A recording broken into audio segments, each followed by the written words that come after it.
بخير، جاي لكم النهارده بفيديو جديد وروتين جديد ان شاء الله يعجبكم قوي. زي ما انتم شايفين كده انا جبت بقى الحاجات دي للتلاجة والمطبخ كده. جبت عدس اصفر. وجبت برضو عدس بجبة. وجبت فاصوليا بيضة زي ما انتم شايفين اهو. وجبت شعرية. انا ببقى وانا بشتري الحاجات دي ببقى اجيب شعرية فكة كده.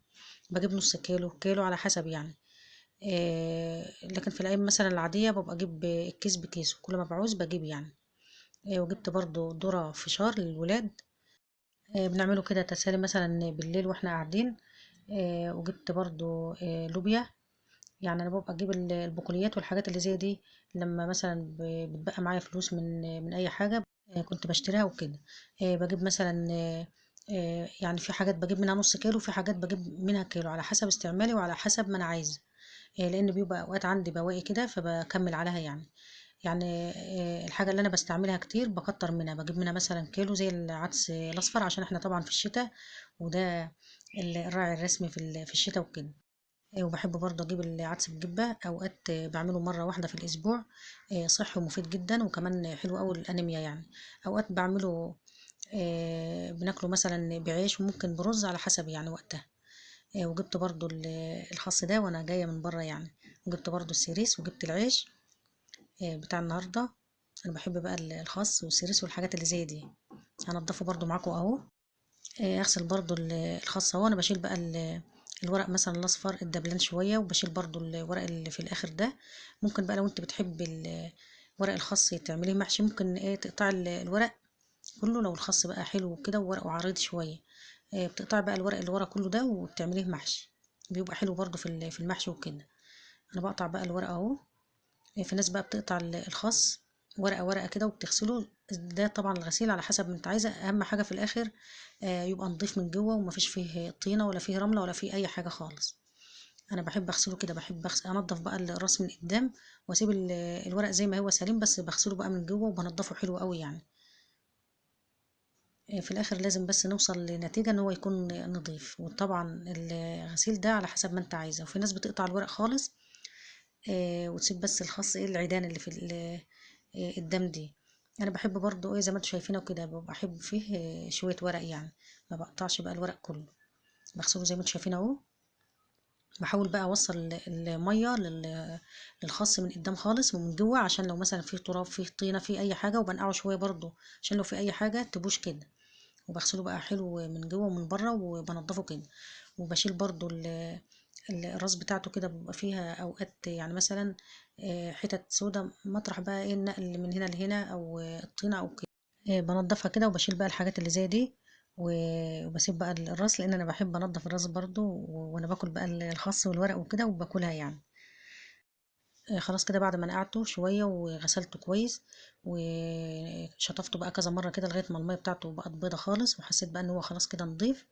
هسيبه بقى لغاية ما يتصفى كده. هغسل برضو السيريس بالطريقة دي، بشيل بقى الورق الأصفر. الحاجات اللي زي دي وانضفها برضو. عشان الناس بقى اللي مش عارفة، السيريس ده في الشارع مع الخس والخضروات والحاجات اللي زي دي.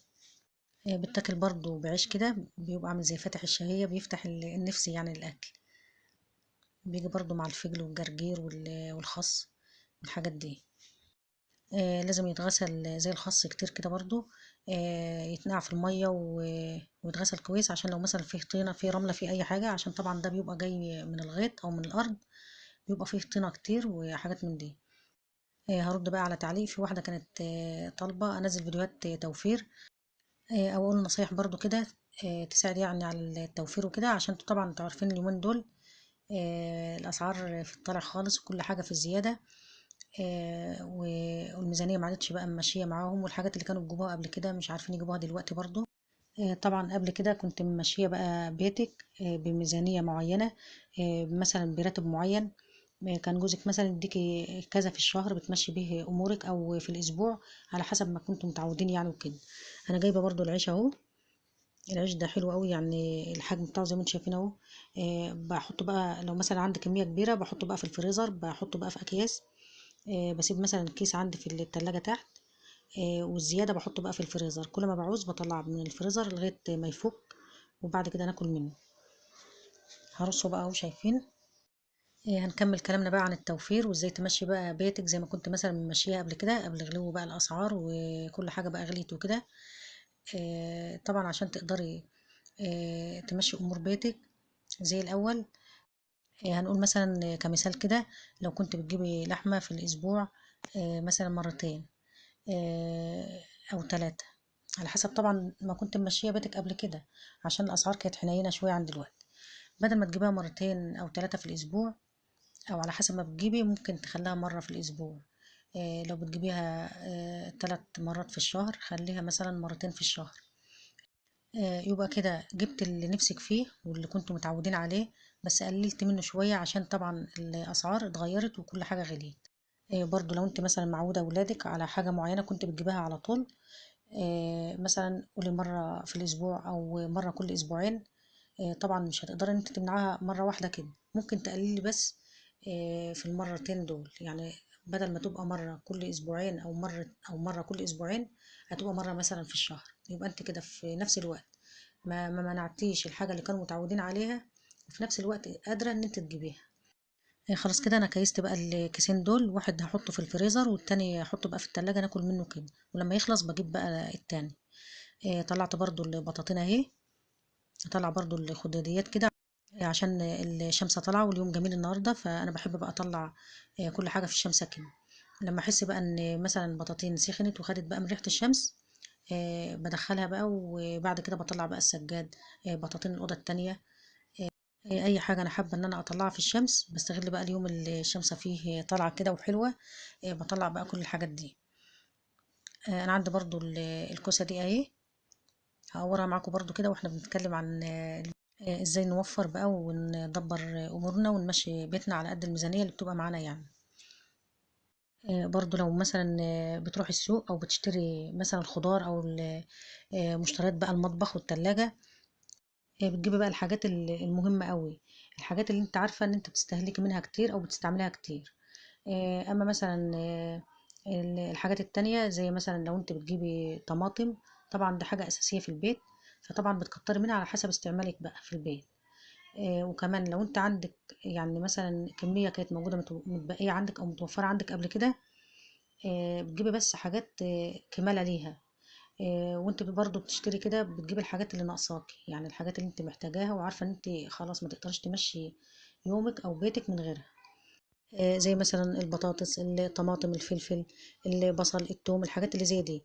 طبعا انت عارفة انت بتستعملي الحاجات دي قد ايه، وبتبقي محتاجة منها ايه، وبتبقي محتاجة مثلا كمالة على اللي عندك قد ايه. طبعا كل واحدة بتبقى عارفة هي بتمشي امورها ازاي يعني. فبدل بقى ما تجيبي حاجات بزيادة وبعد كده بتبوظ وبتترمي والكلام ده كله، لا بتجيبي بس الحاجات المهمة أوي اللي تمشي بيتك بيها.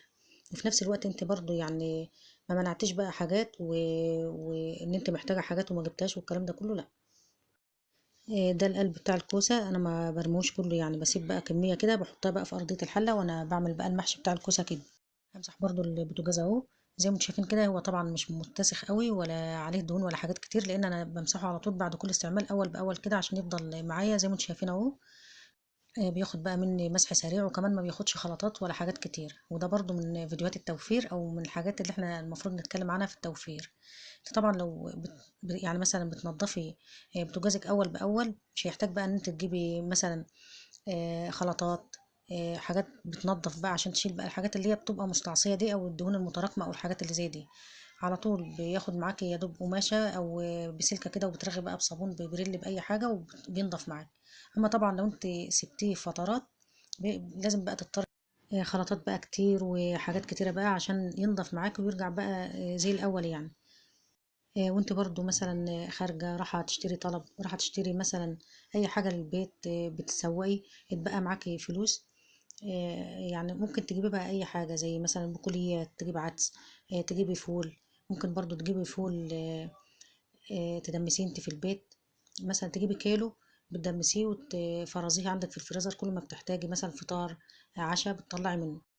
ده بيوفر معاكي وبيبقى كمان عندك كل ما بتحتاجي بتطلعيه. اما بقى لو استنيتي بقى تجيبي ب10 جنيه في الفطار، ب5 جنيه في العشاء، كمان ما بيكفيش، ما بيبقاش فيه بركة وبيبقى غالي في الفاضي. ده برضو من ضمن التوفير يعني. الحاجات برضو اللي بتقدر ان انت تفرزيها، وقت ما بتلاقيها في السوق رخيصة بتجيبيها تفرزيها، عشان الأوقات اللي بتبقى فيها غالية برضه. يعني طالما هي بتتفرز وبتاخد وقتها في التفريز وما فيش منها أي ضرر ولا منها أي حاجة تضر، خلاص بتجيبها بتفرزيها في الوقت اللي بتحس إن التوقيت بتاعها ده رخيص، أو موجودة في الأسواق رخيصة شوية، بتفرزيها. وبعد كده لما بتغلى بتبقى عندك بقى خلاص، هي متوفرة عندك. كل الحاجات دي انت تقدري انت توفري كل حاجة في بيتك، وبتمشي برضو الميزانية زي ما انت عايزة، على قد برضو الفلوس اللي بتبقى معاك طول الشهر او طول الاسبوع، على حسب الميزانية بتاعتك يعني. كل ده بايدينا احنا، بنقدر احنا نغيره. بنمشي امورنا على قدنا برضو، ما بنمنعش كل حاجة، ولا نحرم نفسنا من كل حاجة، لا بنجيبها بس بحدود معينة كده. خلاص كده الروتين بتاعنا خلص. يا رب الفيديو نال اعجابكم، ما تنسونيش بقى في تعليق حلو كده ودعوة بظهر الغيب، والسلام عليكم ورحمة الله وبركاته.